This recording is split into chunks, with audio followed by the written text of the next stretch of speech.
Hi everyone, my name is Dr. Melissa Estavillo. I'm a licensed clinical psychologist and owner of Biltmore Psychology and Counseling.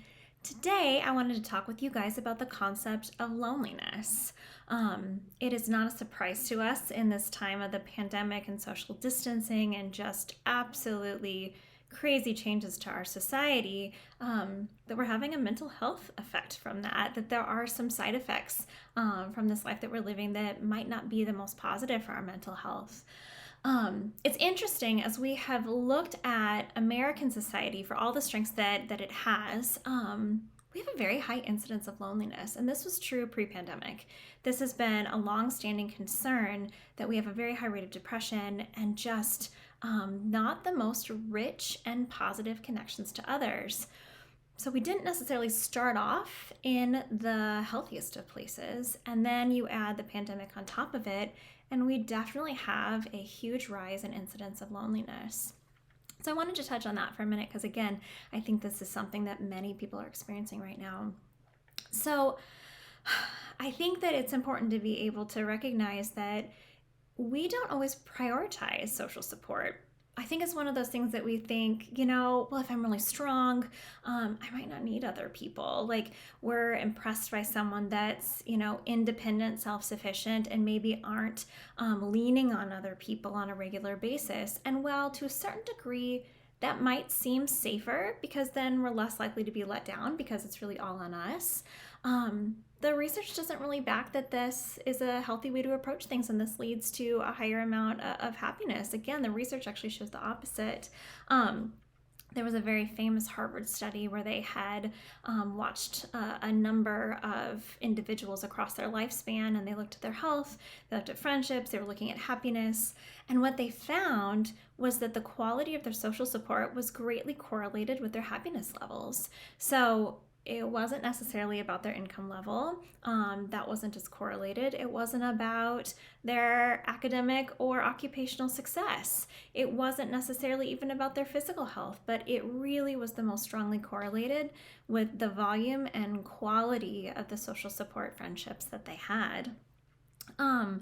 So this is a concern, again, when this is something that we need, it's something that leads to happiness, and yet if in our society we don't know that that's what we should be going after and prioritizing that, I can see where we get really disheartened because we think that next job promotion or that opportunity that's going to just, really change my career, that'll make me happy.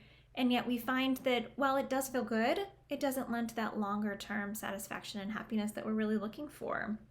And so I think we need to step outside of our comfort zone. I think we need to be willing to take some of those risks, to connect with people in a deeper kind of way. And, to parrot some of the things Brene Brown has talked about, we need to be okay with being vulnerable with the right people in our lives. Another thing that I think was so interesting about some of the research around friendships and health is that, we would often think, okay, if I have an extra hour in the day, I should go to the gym. I should go to the grocery store and get the freshest organic vegetables and healthy foods to be able to eat because that's going to elongate my life. And do that. That's totally important to do. Our friendships are actually more correlated with our health than some of those decisions. And so, a lack of friendships is as costly to our health as smoking or eating high volumes of saturated fat. So we have to incorporate that in. We talk about how we have to prioritize sleep or other things that are really beyond some of the things that we tend to focus on. Friendships have to be a part of that. So everyone, I encourage you in this time.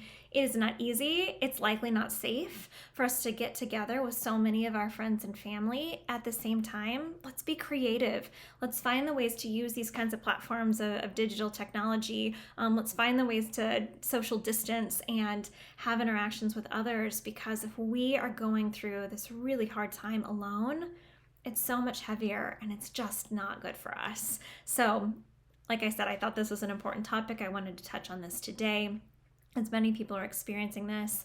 But know that you are not alone in loneliness, and know that there are steps and ways to be able to get out of that. So in counseling, this is a common thing that we talk about, and are more than happy to be able to guide you through how to get through some of these lonely moments to a place where you feel more full and more happy.